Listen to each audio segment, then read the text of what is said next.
जय हिंद। Welcome to today exam classes. दोस्तों, इस वीडियो में हम हाल ही में घोषित बजट 2022 और 23 से जो भी मोस्ट इंपोर्टेंट क्वेश्चन आंसर बनते हैं उन सभी क्वेश्चन आंसर को इस वीडियो में विस्तार से समझेंगे। इसलिए आप इस वीडियो को लास्ट तक जरूर देखें और केंद्रीय बजट 2022 और 23 से जुड़े मोस्ट इंपोर्टेंट क्वेश्चन आंसर को जरूर याद करें, क्योंकि दोस्तों बजट से जुड़े क्वेश्चन आंसर हैं जो आपके हर कॉम्पिटिशन एग्जाम में 3 से 4 क्वेश्चन जरूर देखने को मिलेंगे। इसलिए दोस्तों इन सभी क्वेश्चनों को आप जरूर याद करें और इस वीडियो को लास्ट तक जरूर देखें। तो दोस्तों चलिए देखते हैं पहला क्वेश्चन।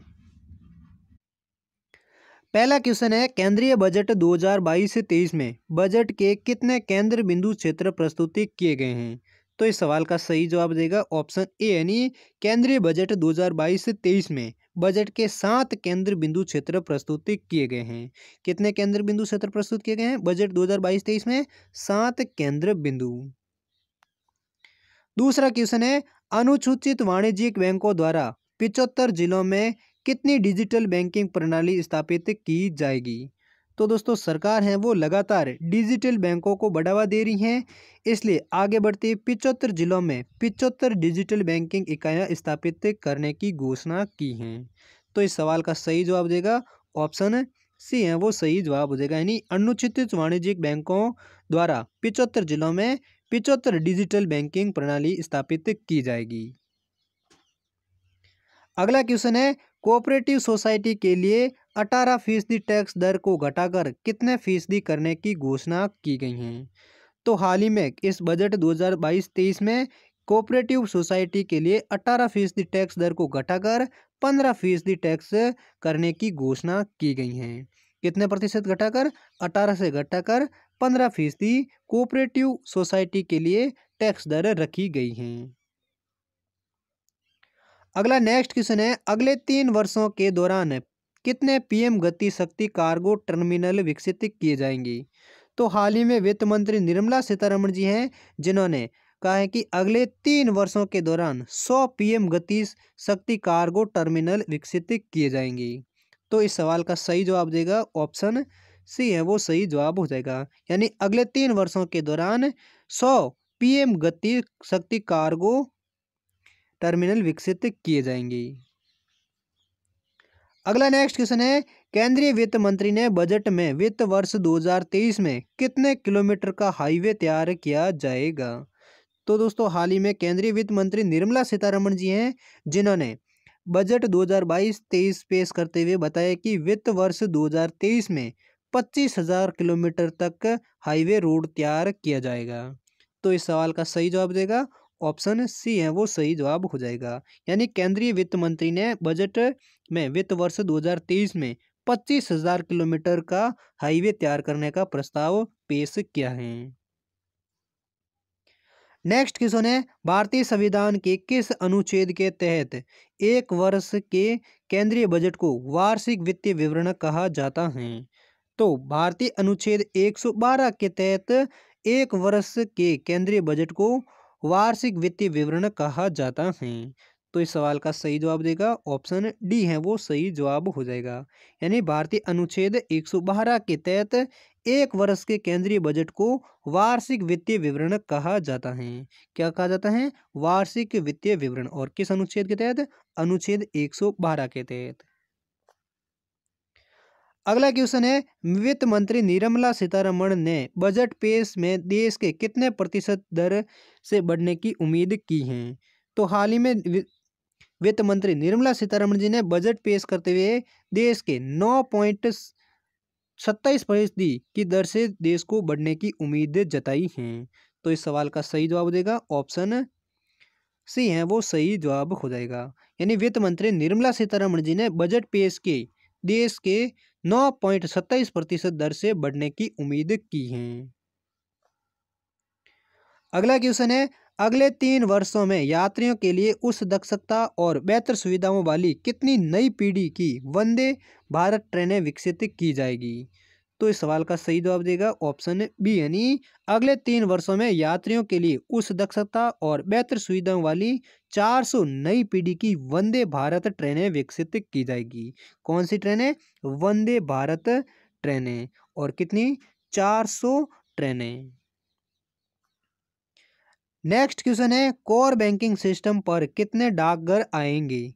तो हाल ही में बजट 2022-23 के अंतर्गत 1.5 लाख डाकघरों में 100% कोर बैंकिंग प्रणाली लाएंगी। तो इस सवाल का सही जवाब देगा ऑप्शन बी यानी 1.5 लाख हैं वो कोर बैंकिंग सिस्टम डाकघर आएंगे। नेक्स्ट क्वेश्चन है डिजिटल संपत्ति यानी क्रिप्टो करेंसी के हस्तांतरण से होने वाली आय पर कितना कर लगाया जाएगा। तो दोस्तों डिजिटल संपत्ति यानी क्रिप्टो करेंसी के हस्तांतरण पर 30% कर और साथ ही लेन देन पर 1% कर लगाया जाएगा। तो इस सवाल का सही जवाब देगा ऑप्शन बी है वो सही जवाब हो जाएगा। यानी डिजिटल संपत्ति यानी क्रिप्टो करेंसी के हस्तांतरण होने वाली आय पर 30% टैक्स लगेगा और क्रिप्टो करेंसी की लेन देन पर 1% टैक्स लगाया जाएगा। अगला क्वेश्चन है FY23 के लिए निर्धारित राजकोषीय घाटा लक्ष्य क्या हैं। तो केंद्रीय बजट 2022-23 में FY23 राजकोषीय घाटा यानी सकल घरेलू उत्पाद के 6.4% पर लक्षित हैं। तो इस सवाल का सही जवाब देगा ऑप्शन ए है वो सही जवाब हो जाएगा। यानी 6.4% हैं वो FY23 के लिए निर्धारित राजकोषीय घाटा लक्ष्य हैं। अगला क्वेश्चन है जिनकी आय 1 करोड़ रुपए से 10 करोड़ के बीच है उनके लिए सहकारी समितियों पर अधिभार 12% से घटाकर कितना किया जाएगा। तो हाल ही में बजट में प्रस्ताव सहकारी समितियों पर अधिभार 12% से घटाकर 7% करने की घोषणा की है जिनकी आय 1 करोड़ रुपए से 10 करोड़ के बीच होगी। तो इस सवाल का सही जवाब देगा ऑप्शन डी है वो सही जवाब हो जाएगा। यानी 1 करोड़ रुपए से 10 करोड़ रुपए के बीच जिनकी संपत्ति है उनके लिए सहकारी समितियों पर अधिभार है वो 12% से घटाकर 7% किया गया है। अगला क्वेश्चन है निर्मला सीतारमण लगातार कितनी बार केंद्रीय बजट पेश कर रही हैं। तो वित्त मंत्री निर्मला सीतारमण है जो लगातार चौथी बार केंद्रीय बजट 2022 पेश कर रही हैं। तो इस सवाल का सही जवाब देगा ऑप्शन डी यानी निर्मला सीतारमण जी ने लगातार चौथी बार है वो अपना बजट पेश कर दिया है। नेक्स्ट क्वेश्चन है जनवरी 2022 के महीने के लिए जीएसटी संग्रह क्या है। तो इस सवाल का सही जवाब देगा ऑप्शन डी है वो सही जवाब हो जाएगा। यानी जनवरी 2022 के लिए सकल जीएसटी संग्रह है वो 1,40,986 करोड़ रुपए हैं जो कर स्थापना की बात से सबसे अधिक हैं। तो इस सवाल का सही जवाब देगा ऑप्शन डी यानी जनवरी 2022 के महीने के लिए जीएसटी संग्रह है वो 1,40,986 करोड़ रुपए हैं। अगला क्वेश्चन है 14 क्षेत्रों में उत्पादन से जुड़ी प्रोत्साहन योजनाओं में कितने नए रोजगार सर्जित किए जाएंगे। तो दोस्तों 14 क्षेत्रों में 60 लाख नए रोजगार सर्जित करने की क्षमता और 30 लाख करोड़ रुपए के अतिरिक्त नए उत्पाद के साथ उत्पादन से जुड़ी प्रोत्साहन योजनाएं हैं। तो इस सवाल का सही जवाब देगा ऑप्शन ए है वो सही जवाब हो जाएगा। यानी सरकार ने अब की बार वित्त वर्ष बजट 2022-23 में 14 क्षेत्रों में उत्पादन से जुड़ी प्रोत्साहन योजनाओं में 60 लाख नए रोजगार या नौकरियां देने की घोषणा की है। अगला क्वेश्चन है हाल ही में जारी बजट मोदी सरकार का कौन सा बजट घोषित हुआ है। तो इस सवाल का सही जवाब देगा ऑप्शन बी यानी हाल ही में जारी बजट 2022-23 मोदी सरकार का 10वां बजट घोषित हुआ है और दूसरे कार्यकाल का ये चौथा बजट है वो घोषित हुआ है। नेक्स्ट क्वेश्चन है रक्षा अनुसंधान और विकास बजट के कितने प्रतिशत के साथ उद्योग स्टार्टअप और शिक्षा के लिए रक्षा अनुसंधान और विकास खोला जाएगा। तो इस सवाल का सही जवाब देगा ऑप्शन बी यानी रक्षा अनुसंधान एवं विकास बजट में 25% रक्षा आरडी के साथ उद्योग स्टार्टअप और शिक्षा के लिए खोला जाएगा। कितना प्रतिशत 25%। अगला नेक्स्ट क्वेश्चन है वित्त मंत्री ने गैर सूचीबद्ध शेयरों पर अधिभार को 28.5% से घटाकर कितना प्रतिशत करने की घोषणा की है। तो हाल ही में वित्त मंत्री निर्मला सीतारमण ने गैर शेयरों पर अधिभार 28% से घटाकर 23% करने की घोषणा की है। तो इस सवाल का सही जवाब देगा ऑप्शन डी है वो सही जवाब हो जाएगा। यानी वित्त मंत्री ने गैर सूचीबद्ध शेयरों पर अधिभार है वो 28.5% से घटाकर 23% करने की घोषणा की है। अगला क्वेश्चन है 2022-23 में पीएम आवास योजना के चिन्हित लाभार्थियों के लिए कितने आवासों को पूरा किया जाएगा। तो हाल ही में पीएम आवास योजना के चिन्हित लाभार्थियों के लिए 80 लाख घरों का निर्माण पूरा किया जाएगा। तो इस सवाल का सही जवाब देगा ऑप्शन सी है वो सही जवाब हो जाएगा। यानी 2022-23 में पीएम आवास योजना के चिन्हित लाभार्थियों के लिए 80 लाख आवासों को पूरा किया जाएगा।